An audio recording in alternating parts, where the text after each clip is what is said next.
ಕ್ಷೇತ್ರದಲ್ಲೇ ಒಂದು ವರ್ಷಕ್ಕೊಂದ್ಸರಿ ಆದ್ರೂ ಒಂದು ಬಂದು ಹೋದ್ರೆ ಒಂದು ಸಮಾಧಾನ ಚೆನ್ನಾಗಿರುತ್ತೆ. ಸಮಾಧಾನ ಸಂಗಮಕ್ಕೆ ಬಂದು ಬಸವಣ್ಣವರ ಆಶೀರ್ವಾದ ತಗೊಂಡು ಬಹಳ ನನಗೆ ಇಷ್ಟವಾದ ಜಾಗ. ಜೊತೆಗೆ ಇದು ಲಾಸ್ಟ್ ಟೈಮ್ ನಾವು ಕೂಡಲ ಸಂಗಮಕ್ಕೆ ಬಂದಾಗ ಹೇಳಿದ್ರು ಕಾಶಪ್ಪನವ್ರ ಸರ್ ಇಲ್ಲೇ IPL ಅಂತ ಒಂದು ಮಾಡ್ತೀವಿ ಅಂತ. ನಾನು ಯಾವ IPL ಅಂದ್ರೆ ಇಲ್ಲ, ಇಳಕಲ್ ಪ್ರೀಮಿಯರ್ ಲೀಗ್ ಅಂತ ಬಹಳ ಜೋರಾಗಿ ಮಾಡ್ತೀವಿ, ನೀವೆಲ್ಲ ಬರ್ಬೇಕು ಅಂತ ಹೇಳಿದ್ರು. ಸೊ ಇನ್ವೈಟ್ ಮಾಡಿದ್ರು ಅಂಡ್ ಖುಷಿ ಆಯ್ತು. ಈಗ ನಾವೆಲ್ಲ ಚಿಕ್ಕೂರಲ್ಲೆಲ್ಲ ಊರುಗಳಲ್ಲಿ ಹಳ್ಳಿಗಳಲ್ಲಿ ಟೂರ್ನಮೆಂಟ್ಗಳು ಮಾಡ್ತಾ ಇದ್ವಿ ಎಲ್ಲ ಹಳ್ಳಿಗಳು. ಇವಾಗ ಅದು ಹೊಸ ಶೇಪ್ ತಗೊಂಡು ಅಂದ್ರೆ 35 days ನಡೆಯುತ್ತಂತೆ ಇಡೀ ಟೂರ್ನಮೆಂಟ್ ಲೀಗು. ಬಹಳ ಚೆನ್ನಾಗಿರುತ್ತೆ ಸ್ಪೋರ್ಟ್ಸ್. ಯಾವಾಗ್ಲೂ ಎಲ್ರು ಒಟ್ಟುಗೂಡ್ಸುತ್ತಲ್ಲ, ಸೊ ಎಲ್ಲರನ್ನು ತಲೆ ಹಾಕಿ ಮಾಡ್ತಿರೋಂಥದ್ದು ಚೆನ್ನಾಗಿತ್ತು. ಮೆರವಣಿಗೆ ಎಲ್ಲ ಐ ಥಿಂಕ್ ಅವ್ರಗಳಿಗೆ ಚೆನ್ನಾಗಿರುತ್ತೆ. ನಮಗೆ ಮೆರವಣಿಗೆ ಅಂದ್ರೆ ಅಂದ್ರೆ ಈವೆಂಟ್ಸ್ ಇದು ಎಲ್ಲ ಓಕೆ. ಮೆರವಣಿಗೆ ಅಂತ ಅಂದಾಗ ನಮ್ಗೆ ಅಂದ್ರೆ ಫ್ಯಾನ್ಸ್ ಇರ್ತಾರಲ್ವಾ, ಎಲ್ಲರೂ ಸ್ವಲ್ಪ ಹೊತ್ತು ಮಾತಾಡ್ಸಿ ಅಟೆಂಡ್ ಮಾಡಕ್ಕೆ ಇಟ್ಸ್ ಗುಡ್. ತುಂಬಾ ಜಾಸ್ತಿ ದೂರ ಆದಾಗ ಅಂದ್ರೆ ಪಾಪ ಜೊತೆಗೆ ಅವರು ಎಲ್ಲ ಟ್ರಾವೆಲ್ ಮಾಡ್ತಿರ್ತಾರಲ್ಲ. ಸೊ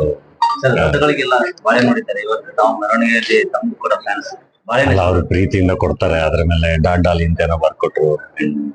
ಖುಷಿನೇ ಚೆನ್ನಾಗಿತ್ತು. ಒಂದುಂದದಲ್ಲಿ ಫಸ್ಟ್ ಟೈಮ್ ಒಂದುಂದಕ್ಕೆ ಬರ್ತಿರೋದು. ಮೆರವಣಿಗೆನೂ ಬಹಳ ಚೆನ್ನಾಗಿತ್ತು. ಸಂಜೆ ಈವೆಂಟ್ ಇದೆ, ಮುಗಿಸ್ಕೊಂಡು ಹೊರಡ್ತೀವಿ. ಅಂಡ್ ಬಹಳ ಪ್ರೀತಿ ಮಾಡ್ತಾರಲ್ಲ ಜನ, ಅಭಿಮಾನಿಗಳು ವಿಶೇಷವಾದಂತ ಬಹಳ ಪ್ರೀತಿ ಮಾಡ್ತಾರೆ. ಸೊ ಹಂಗಾಗಿ ಈ ತರದ ಈವೆಂಟ್ಸ್ ಇದ್ದಾಗ ಬಂದಾಗ ಅದು ಖುಷಿನೇ. ಅವ್ರ ಜೊತೆ ಒಂದಿಷ್ಟು ಟೈಮ್ ಸ್ಪೆಂಡ್ ಮಾಡ್ದಂಗೆ ಆಗುತ್ತೆ. ಅಂಡ್ ಅವರು ನಮ್ಮನ್ನ ಹತ್ರದಿಂದ ನೋಡ್ದಂಗೆ ಆಗುತ್ತೆ, ನಾವು ಅವರು ನೋಡ್ದಂಗೆ ಆಗುತ್ತೆ.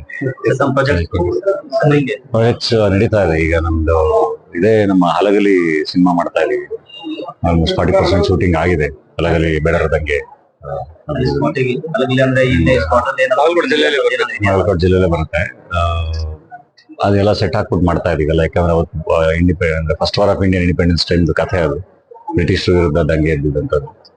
ಸೊ ಅದು 40% ಶೂಟಿಂಗ್ ಆಗಿದೆ. ಅಂಡ್ ಅಣ್ಣ ಫ್ರಮ್ ಮೆಕ್ಸಿಕೋ ಅಂತ ಬಡವರಾಸ್ಕಲ್ ನಿರ್ದೇಶಕರ ಜೊತೆ ಮತ್ತೆ 666 ಆಪರೇಷನ್ ಡ್ರೀಮ್ ಥಿಯೇಟರ್, ಅದು 2 ಪ್ಯಾರಲ್ ಶೂಟಿಂಗ್ ನಡೀತಾರೆ. ಎಲ್ಲವೂ ನೆಕ್ಸ್ಟ್ ಇಯರ್ ರಿಲೀಸ್ ಆಗ್ತದೆ. ಹಲಗಲಿಗೆಲ್ಲ ಭೇಟಿ ಕೊಟ್ಟಿದ್ರ ಅಲ್ಲೆಲ್ಲ ವೀಕ್ಷಣೆ ಮಾಡಿದ್ರೆ? ಹಲಗಲಿ ನಾನು ಭೇಟಿ ಕೊಡಕ್ ಆಗಿಲ್ಲ, ಬಟ್ ಓದಿದ್ದೀನಿ ಅದ್ರ ಬಗ್ಗೆ ಎಲ್ಲ. ನಿರ್ದೇಶಕರು ಬಹಳ ಭೇಟಿ ಕೊಟ್ಟೆಲ್ಲ ಕೆಲಸ ಮಾಡಿದ್ದಾರೆ. ಬಟ್ ಖಂಡಿತ ಸಿನಿಮಾ ಶೂಟಿಂಗ್ ಎಲ್ಲ ಮುಗಿಸಿ ಖಂಡಿತ ಬಂದು ಭೇಟಿ ಕೊಟ್ಟೆ ಕೊಡ್ತೀನಿ.